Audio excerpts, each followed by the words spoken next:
Ending of load shedding is easy. 3 months you can stop this load shedding.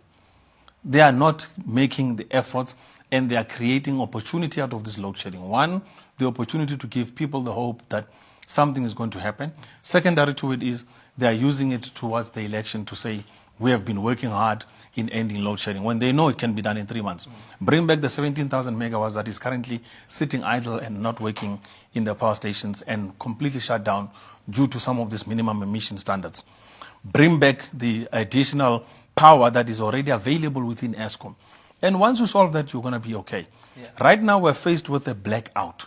We're faced with a complete grid collapse. That's a huge topic that people don't understand. The minute you go, we're sitting at about between 24 and 25,000 megawatts of available electricity. If you dip to below 20,000, our grid nationally will collapse, which means you'll not have electricity for a month to sometimes 6 months to restore it back. Because the minute you have a transmission collapse of electricity not being transmitted on the power lines, your grid, when it goes off, the minute you bring it up, those instruments, those transformers, those power lines are going to start exploding. That is what we talk about when we say it's a grid collapse. When they explode, you have a national, it's like bombs will be going off. And you have a serious disaster. And South Africans don't get it. When we say a grid collapse, they think that it's just going to be a one-day load shedding and then tomorrow you have electricity. No, it's going to be a total blackout where there's nothing available. And these are the things that papers are not reporting on, and the seriousness of a grid collapse. 20,000 megawatts below that, you're going to see a disaster. That's right now, scary. we're doing a demand management where you're looking at a situation where you can ask people to switch off their side of demand, but not the transmission side where ESCOM is generating and pushing across.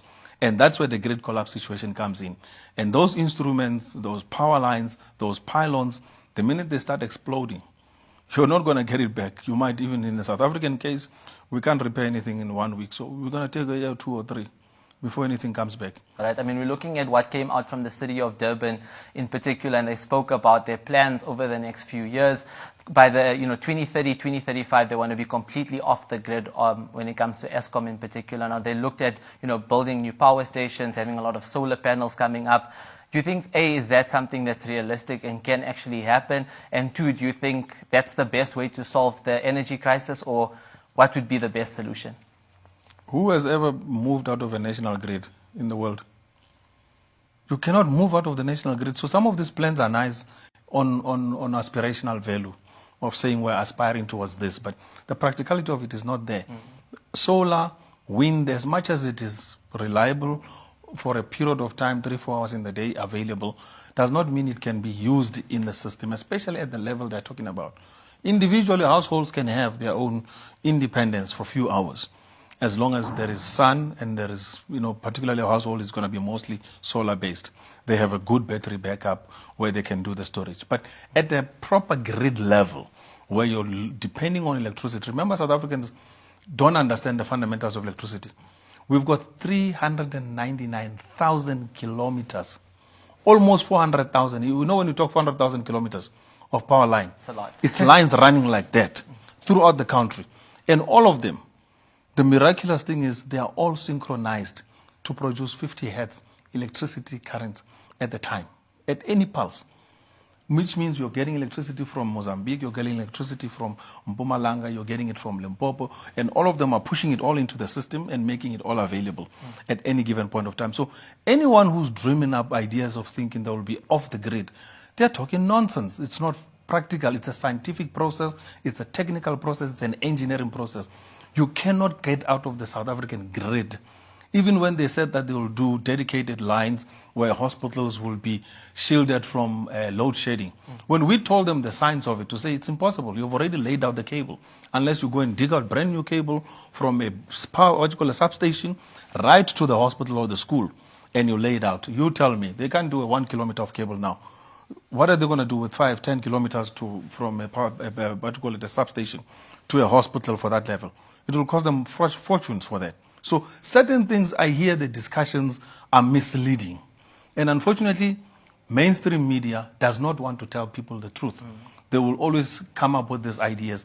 Solar is nice for houses, for small commercial buildings.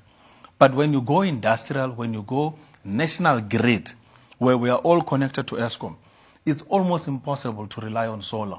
You cannot have windmills coming out of, for instance, the Northern Cape. You have solar plants coming out of Eastern Cape as well as the Northern Cape, all sitting in the desert producing electricity. It does not even get transmitted because you get to lose 40% of that electricity. And the fact of the matter is there's two currents there. There's two currents. One is heavy voltage. The other one is called low voltage. And low voltage cannot be transmitted over long transmission lines over a period because you lose a lot of it, and it's static. It's up and down. It's intermittent, and it picks up and continuously cause disruption, and it bans equipment in the transmission. So what does ESCOM do?